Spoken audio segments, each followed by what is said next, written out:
Come on, pig pig. Come on.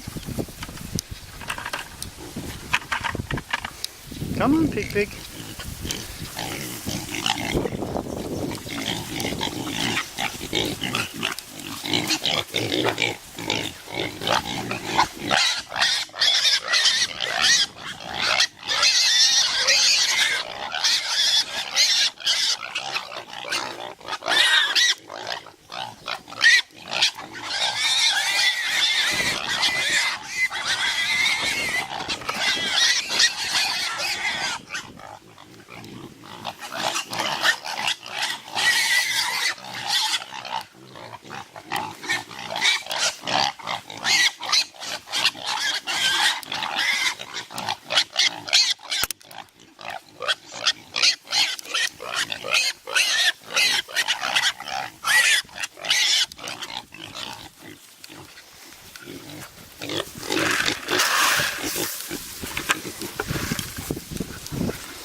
Okay, so I moved them out of the training pen just now.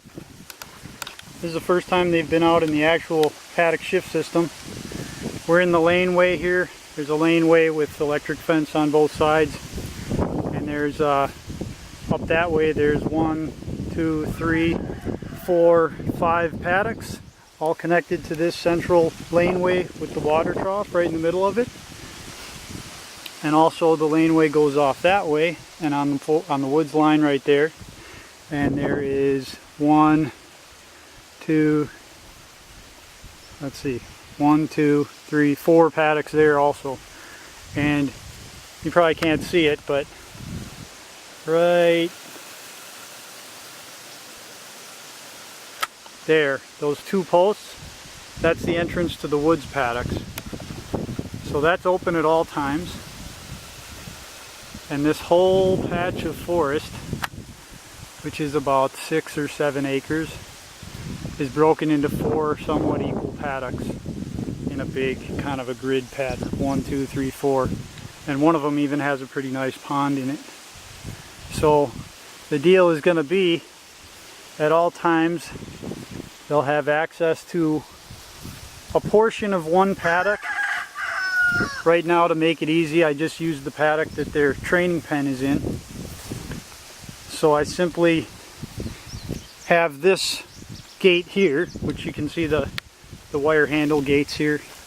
I have this gate open to this paddock, and you can see the step-in posts over here. So from here to about there,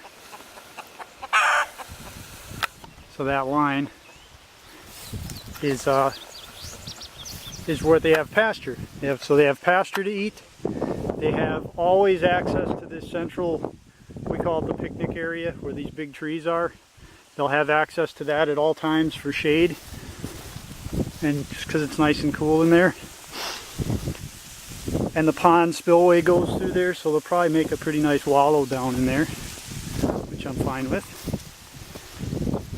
And then we have a simple rain shelter here, which is just some cattle panels bowed over onto some rebar runners with a tarp over it. So they got everything they need as long as they'll stay in it. So as you can kind of see, here's the entrance to another paddock, and right now it's closed. But when they're done in this paddock, I can close that gate off and open this one and give them a portion of this paddock. And then just keep moving them all the way through to the end of the paddock, and then move them out and go to the next one. So I should be able to move them daily. And these are kind of infinitely divisible with poly rope. I can give them 10 feet, or I can give them the whole thing, you know. So right here in the pasture, I have about 15 acres, and then the woods paddock is another 6 or so acres. And right now I only have 11 pigs, so I have room for expansion. And we're just going to see how these guys do for now.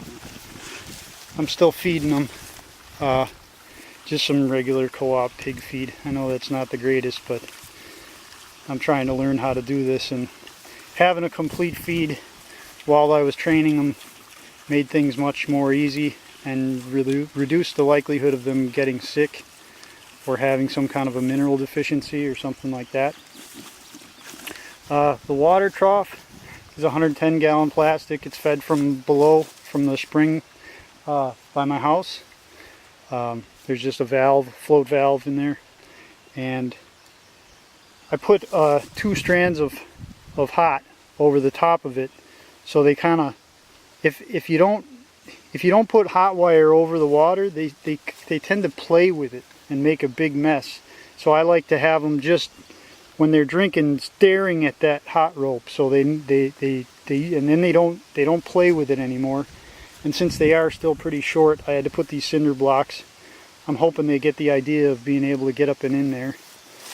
And then on this side, I put these pig nipple waterers,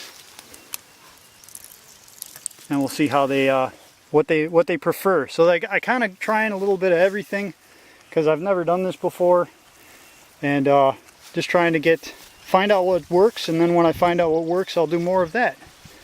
So we got the pigs on pasture, and I'm gonna probably just end up hanging around with them for the rest of the day, because compared to what they're used to, this fencing system is much more complicated, and well, to them, and a lot more space. So I'm just gonna see how they handle it.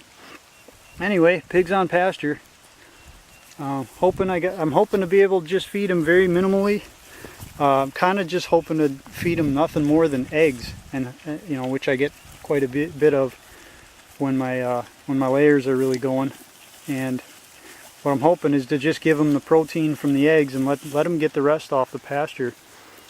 And I do have some decent pasture. Some of it's, you know, you can see kind of the earthworks I just did there. This is a newer pond from last year, so it's pretty barren yet, but it'll fill in. And I'm going to overseed in front of them so they can kind of step in everything, you know, just some I got some annual rye, I got some fescue and some white clover, and I'm hoping to get some daikon radish also, and that's what I'll be seeding, and try to transition my pastures into something a little bit better using pigs, and also transition the forest into something a little bit better, because it is really thick in there, and I'm hoping they clear it out pretty well, and I can start taking out some of the lower quality trees.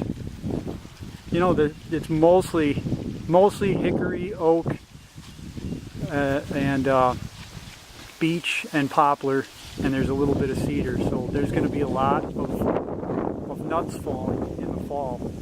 I'm planning on finishing them on the mast to drop from the trees, so that should be some really high quality meat. And we'll see if I can save any of them and do my own breeding. It's kind of something I want to do, but every layer of difficulty adds more of a learning curve. So anyway, pastured pigs, enjoy.